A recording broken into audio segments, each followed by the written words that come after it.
আসসালামু আলাইকুম। কবির অ্যাকাউন্টিং হোমের পক্ষ থেকে আমি তোমাদের সামনে আরও একটি নতুন ভিডিও নিয়ে হাজির হয়েছি। আমার আজকের ভিডিওর বিষয়বস্তু কিভাবে ডেবিট ক্রেডিট আমাদেরকে নির্ণয় করতে হবে। তো তোমরা যারা নবম শ্রেণীতে কমার্সে নতুন ভর্তি হয়েছো তাদের জন্য অবশ্যই ভিডিওটি খুবই গুরুত্বপূর্ণ। শিক্ষার্থীরা, তাহলে আমরা একটু বোর্ডের দিকে খেয়াল করি। তোমাদেরকে গত ভিডিওতে আমরা ডেবিট ক্রেডিট নির্ণয়ের সূত্রটি এখানে দেখিয়েছিলাম যে ডেবিট ক্রেডিট নির্ণয়ের সূত্র হলো ব্যয় ও সম্পদ। এই ক্ষেত্রে ব্যয় এবং সম্পদ উভয়ে যদি বৃদ্ধি পায় তাহলে সেটা ডেবিট দিকে যাবে, ব্যয় এবং সম্পদ যদি হ্রাস পায় তাহলে ক্রেডিট দিকে যাবে। আর আয় দায় মালিকানা সত্ত্বর ক্ষেত্রে যদি হ্রাস পায় তাহলে ডেবিট দিকে যাবে, আর যদি বৃদ্ধি পায় তাহলে সেটা ক্রেডিট দিকে যাবে। আমরা গত ভিডিওতে ব্যয়, আয়, সম্পদ, দায়, মালিকানা সত্ত্ব বিষয়গুলো কেমন সেটা সম্পর্কে খুবই সংক্ষিপ্তভাবে এখানে আলোচনা করা হয়েছিল। আজকে আমরা ফাইনালি ডেবিট ক্রেডিট নির্ণয় করব কিভাবে সেটা এখানে দেখাবো। এখন ডেবিট ক্রেডিট নির্ণয় করার জন্য আমি তোমাদেরকে একটি সহজ একটি সূত্র, যে সূত্রটা বইতে কিন্তু দেয়া নেই, শুধুমাত্র আমরা যেন সহজেই এই ডেবিট ক্রেডিটটা নির্ণয় করতে পারি তার জন্য অতিরিক্ত কিন্তু এখানে এই দুটি লেখা আছে। সেই লেখাটি হলো, কোনো কিছু ক্রয় করা হলে বা কোনো খাতের মাধ্যমে প্রদান করা হলে তাহলে সেটা ডেবিট দিকে যাবে। আমাদেরকে এতটুকু মনে রাখতে হবে যে আমি যদি কোনো কিছু ক্রয় করি তাহলে সেইটা আমাকে ডেবিট দিকে দেখাতে হবে, বা কোনো খাতের মাধ্যমে যদি আমরা কোনো কিছু প্রদান করি সেই খাতের নামটা কিন্তু স্পষ্টভাবে আমার পোস্টে বলা থাকবে, তাই সেই খাতগুলো আমাকে ডেবিট দিকে দেখাতে হবে। আবার দ্বিতীয় যে কথাটি সেটা বলা আছে যে কোনো কিছু বিক্রয় করা হলে বা কোনো খাতের মাধ্যমে পাওয়া গেলে, এই কথাটির অর্থ হলো কোনো প্রতিষ্ঠান যখন কোনো পণ্য বিক্রি করবে বা পণ্য বিক্রি বাদেও তিনি সম্পত্তি বা অন্য কোনো কিছু বিক্রয় করতে পারেন, সম্পত্তি বিক্রি করুক বা সে পণ্য বিক্রি করুক সেটা আমাকে ক্রেডিট দিকে দেখাতে হবে। অথবা কোনো খাতের মাধ্যমে যদি অর্থ পাওয়া যায়, যে খাতের মাধ্যমে পাওয়া যাবে সেই খাতটাকে আমাকে ক্রেডিট দিকে দেখাতে হবে। এটা হলো ডেবিট ক্রেডিট নির্ণয় করার যে সূত্র, সেটা সহজে, মূল সূত্র কিন্তু আমার এটা, জাস্ট এটা শুধুমাত্র আমরা ডেবিট ক্রেডিটটা সহজে করতে পারি তার জন্য এটা লেখা হয়েছে। আমরা এখানে কিছু লেনদেন দিয়েছি, দেখতে পাচ্ছ নগদে পণ্য ক্রয় 20,000 টাকা, মণিহারি দ্রব্য ক্রয় 2,000 টাকা, আসবাবপত্র ক্রয় 5,000 টাকা, বেতন প্রদান 3,000 টাকা, নগদে পণ্য বিক্রয় এখানে 40,000 টাকা। তো তোমরা গত ভিডিওতে অবশ্য আমি এখানে বলেছিলাম তোমাদেরকে ডেবিট ক্রেডিট অর্থ হলো দুটি পক্ষ। ব্যবসা প্রতিষ্ঠান যখন হিসাব যখন লিখবে, সে ব্যবসা প্রতিষ্ঠানের পক্ষে মালিক বা কর্মচারী যে এই কাজটি করুক না কেন, তাকে মনে করতে হবে আমি ব্যবসা প্রতিষ্ঠানের পক্ষে এই কাজটি করছি। তিনি কখনোই মালিকের সুবিধা অসুবিধা তিনি চিন্তা করতে পারবেন না, কারণ দুতরফা দাখিলা পদ্ধতিতে কিছু নিয়ম আছে, ওই নিয়মটা ফলো করে কিন্তু এই ডেবিট ক্রেডিটের কাজটি কিন্তু করতে হবে। সেক্ষেত্রে মালিকের বিষয়টা কিন্তু এখানে দেখা যাবে না। এখন এখানে একটা লেনদেন দেওয়া আছে, নগদে পণ্য ক্রয়, এটা কিন্তু লেনদেন একটি লেনদেন। এই লেনদেনের মধ্যে দুইটা পক্ষ আছে। এখন এই নগদে পণ্য ক্রয়, এটা ব্যয় নাকি সম্পদ নাকি আয় নাকি দায় নাকি মালিকানা সত্ত্ব আমাদের বোঝার কোনো দরকার নেই। আপাতত প্রথম পর্যায়ে আমরা শুধুমাত্র ডেবিট এবং ক্রেডিটটা সঠিকভাবে নির্ণয় করব। দেখো, নগদে পণ্য ক্রয় আমার কিন্তু এখানে রুলস যে এটা কিন্তু সূত্রের বাইরে রুলসটা, যাতে সহজে ডেবিট ক্রেডিটটা করতে পারি। কোনো কিছু ক্রয় করা হলে বা কোনো খাতের মাধ্যমে প্রদান করা হলে সেটা ডেবিট দিকে যাবে। এখন তুমি খেয়াল করো আমি এখানে কি ক্রয় করছি, পণ্য ক্রয় করছি। পণ্য হলো এটি ব্যবসা প্রতিষ্ঠান, তিনি যখন ব্যবসা করেন তাকে তো অবশ্যই পণ্য দ্রব্য নিয়েই ব্যবসা করতে হবে। তিনি কাপড়ের ব্যবসা করলে কাপড় তার পণ্য, জুতার ব্যবসা করলে জুতা তার পণ্য, ফলের ব্যবসা করলে ফল তার পণ্য। এবং কেউ যদি এখন শীতকাল চলছে, শীতের পোশাক তিনি বিক্রি করেন, তো এই শীতের পোশাকই তার পণ্য। রড সিমেন্টের যদি কেউ ব্যবসা করে, এই রড সিমেন্ট তার পণ্য। এখানে কিন্তু বলা নেই যে তিনি কিসের ব্যবসা করেন, হতে পারে যে কোনো পণ্য নিয়ে তিনি ব্যবসা করেন। তো পণ্য ক্রয় করা হলে এখানে কিন্তু ক্রয়টা ডেবিট দিকে যাবে। এখন এই 1 নম্বর যে সমাধান সেটা আমাকে করতে হবে যে ক্রয় হিসাব ডেবিট।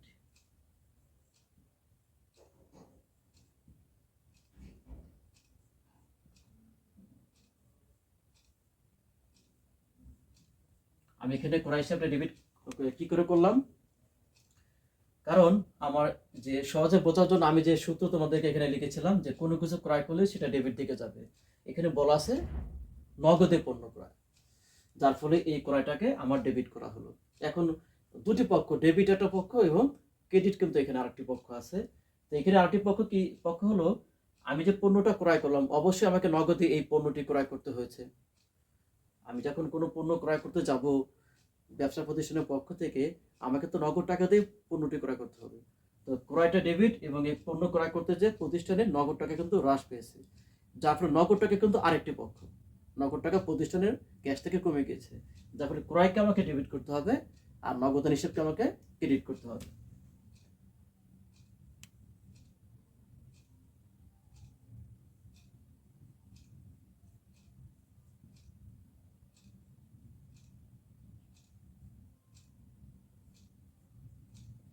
আমি এখানে নগদ টাকা লিখতে পারবো না, আমাকে নগদান হিসাব কথাটি এখানে লিখতে হবে।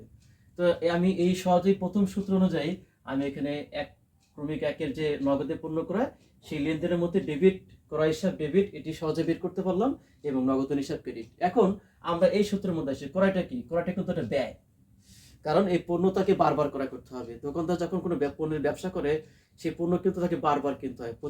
এমনও দোকান আছে তাকে 2 দিন বা 3 দিন পর পর কিন্তু পণ্য কিনে নিয়ে আসতে হবে। আবার কিছু কিছু দোকান আছে 1 সপ্তাহ বা প্রতি মাসে তাকে একবার যে এই পণ্য কিনতে হবে, যার ফলে এই পণ্যটা বারবার ক্রয় করতে হয় বিধায় এই ক্রয়টাকে আমাকে ব্যয় ধরতে হবে। আর নগদ টাকা হলো সম্পদ, কারণ নগদ টাকা ব্যবহার করে কিন্তু এই পণ্যটি ক্রয় করা হয়েছে। এখন আমরা ক্রমিক 2 যাবো। এখানে ক্রমিক 2 বলা আছে মনিহারি দ্রব্য ক্রয়।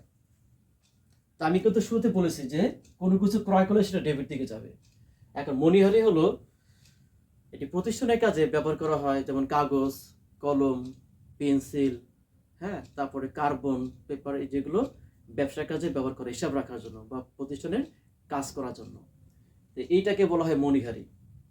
এখন তো এখানে যেহেতু কোনো কিছু ক্রয় করা হলে ডেবিট করা হবে এখানে বলা আছে, তো আমি এখানে ক্রয়টাকে ডেবিট করবো। তবে এক্ষেত্রে ক্রয় হিসাবটাকে আমি লিখতে পারবো না, যেমন এক ক্রমিকাকে এখানে ক্রয় বলা ছিল পণ্য ক্রয়, আমি ক্রয় ডেবিট করেছি, কিন্তু ক্রমিক 2 এর ক্ষেত্রে আমি ক্রয়টা ডেবিট করতে পারবো না, কারণ পণ্য বাদে অন্য যখন কোনো কিছু ক্রয় করবে সেই ক্ষেত্রে নিয়ম হলো ওই বিষয়টার নামটা আমাকে এখানে লিখতে হবে। এখন যদি আমি এখানে ক্রয় লিখি তাহলে ভুলটা কোথায়? ভুলটা হলো এখানে আমি নিজেও যদি এখানে ক্রয় লিখি, ক্রয় হিসাব ডেবিট, আর আমাকে যদি এই 5 মাস পর এই হিসাবটা যদি আবার আমাকে দেখানো হয়, তাহলে আমি কিন্তু বলতে পারবো না যে এটা আসলে মনিহারি দ্রব্য ক্রয় কিনা। আমিও মনে করব এটা ক্রয়, আমিও মনে করব, আমিও মনে করব যে এটা পণ্য দ্রব্য ক্রয় করা হয়েছে। যার ফলে শুধুমাত্র পণ্য দ্রব্য ক্রয়ের ক্ষেত্রে আমাকে ক্রয় হিসাব ডেবিট করতে হবে, এছাড়া অন্য কোনো কিছু ক্রয় করলে আমি কখনোই ক্রয়টাকে ডেবিট করতে পারবো না। ওই যে জিনিসটা ক্রয় করা হবে ওই জিনিসটার নামটা আমাকে এখানে লিখতে হবে। তো এখানে মনিহারি দ্রব্য ক্রয় করা হয়েছে বিধায় ক্রয়ের পরিবর্তে মনিহারি হিসাব আমাকে ডেবিট করতে হবে।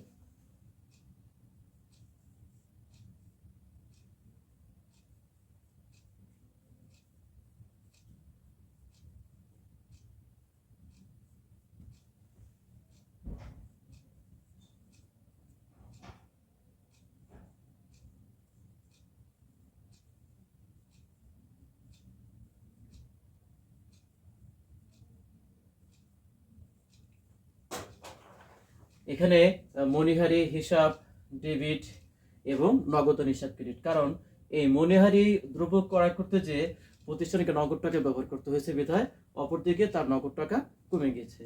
এখন মনিহারিটা কি ব্যয় নাকি সম্পদ? মনিহারি কিন্তু ব্যয়, কারণ এই জিনিসটা কিন্তু বারবার ক্রয় করতে হয়। হয়তো 1 মাস পর তাকে আবার এই মনিহারি দ্রব্য তাকে ক্রয় করতে হবে, বা 2 মাস পর তাকে আবার এই মনিহারি দ্রব্য ক্রয় করতে হবে বিধায় এটার পিছনে বারবার তাকে অর্থ খরচ করতে হয় বিধায় এটাকে আমাকে ব্যয় হিসেবে গণ্য করতে হবে। এবং এই খাতে খরচ করতে যে প্রতিষ্ঠানের নগদ টাকা কমে গেছে বলে নগদ টাকা সম্পদ, এখানে সম্পদ হ্রাস পেয়েছে। ক্রমিক 3 আসবাবপত্র ক্রয়। তো এখানে নিয়ম হলো কোনো কিছু ক্রয় করলে ডেবিট দিকে যাবে, কিন্তু আসবাবপত্র কিন্তু পণ্য দ্রব্য না। পণ্য হলে আমাকে ক্রয় ডেবিট করতে হবে। আসবাবপত্র হলো আমরা প্রতিষ্ঠানের কাজে চেয়ার, টেবিল, ডেস্ক আমাদের ব্যবহার করতে হয়, বা সোফা।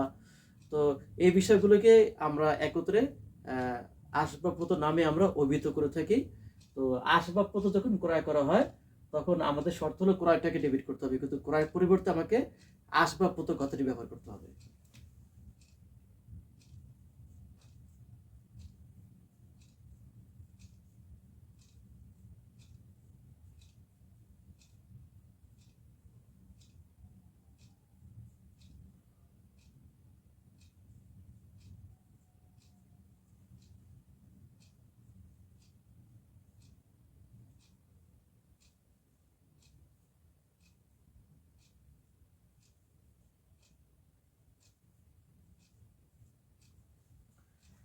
এখন আমাকে দেখতে হবে আসবাবপত্র কি ব্যয় নাকি সম্পদ।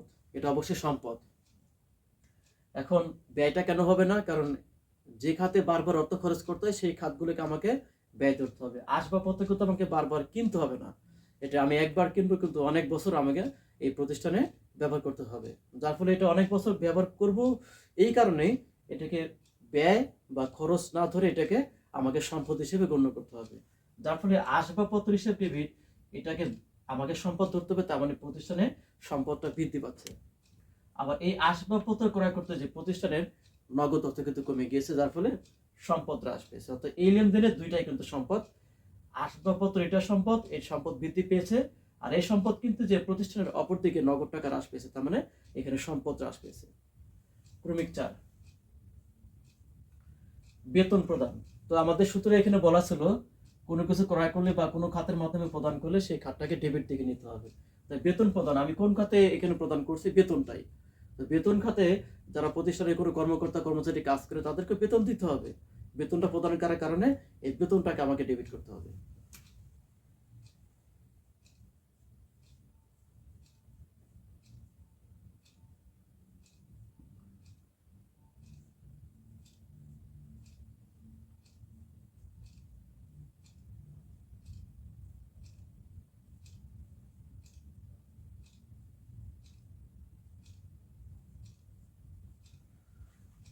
শিক্ষার্থীরা, যেহেতু আমার এখানে নিয়ম দেওয়া ছিল কোনো খাতের মাধ্যমে প্রদান করা হলে সেটা ডেবিট দিকে যাবে।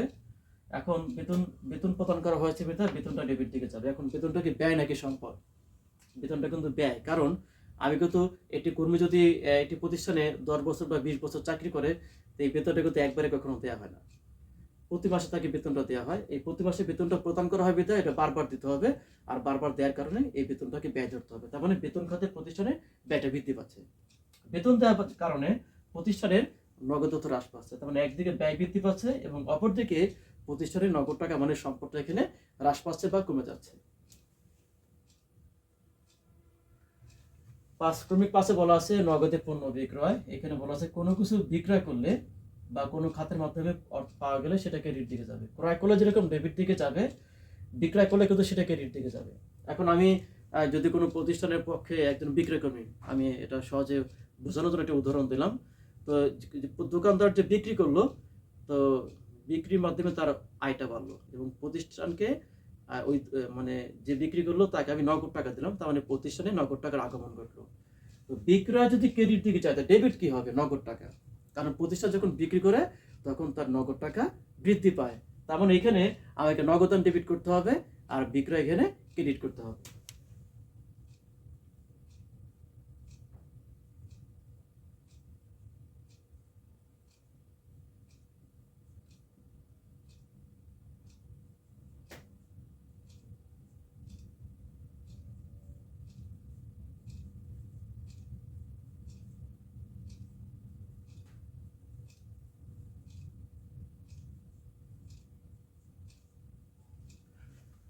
তো নগদ টাকা হলো সম্পদ, তার মানে বিক্রয়ের মাধ্যমে প্রতিষ্ঠানে নগদ টাকা অর্থাৎ সম্পদ বৃদ্ধি পাচ্ছে। আর বিক্রয় কিন্তু আয়, কারণ পণ্য ক্রয় যেরকম তাকে বারবার করতে হবে, আবার সেই পণ্যই তাকে ভোক্তাদের কাছে বারবার বিক্রি করতে হবে, বিধায় এই বিক্রয়ের মাধ্যমে কিন্তু প্রতিষ্ঠানের আয়টা বৃদ্ধি পায়। তো শিক্ষার্থীরা, আমি আজকে তোমাদের হাতে গোনা 5টি লেনদেনের মাধ্যমে কিভাবে ডেবিট ক্রেডিট নির্ণয় করতে হয় এই সম্পর্কে তোমাদের সামনে আমি আলোচনা করলাম। আগামী ভিডিওতে ইনশাল্লাহ আমি এই ডেবিট ক্রেডিট সম্পর্কে বিস্তারিত আলোচনা করব। তো আশা করি তোমরা আজকে বিষয়টি বুঝতে পেরেছো। তো তোমাদের সামনে আজকে এই পর্যন্তই। তো তোমাদের প্রতি আমার অনুরোধ, আমার এই চ্যানেলটিকে তোমরা অবশ্যই সাবস্ক্রাইব করবে, বেশি বেশি লাইক করবে এবং শেয়ার করবে। আজকে তোমাদের সাথে এই বিষয়টি আলোচনা করলাম। ইনশাল্লাহ আগামীতেও এই বিষয় সম্পর্কে তোমাদের সামনে নতুন ভিডিও নিয়ে হাজির হব। আজকে এই পর্যন্তই। তোমরা সবাই ভালো থাকো, সুস্থ থাকো। আল্লাহ হাফেজ।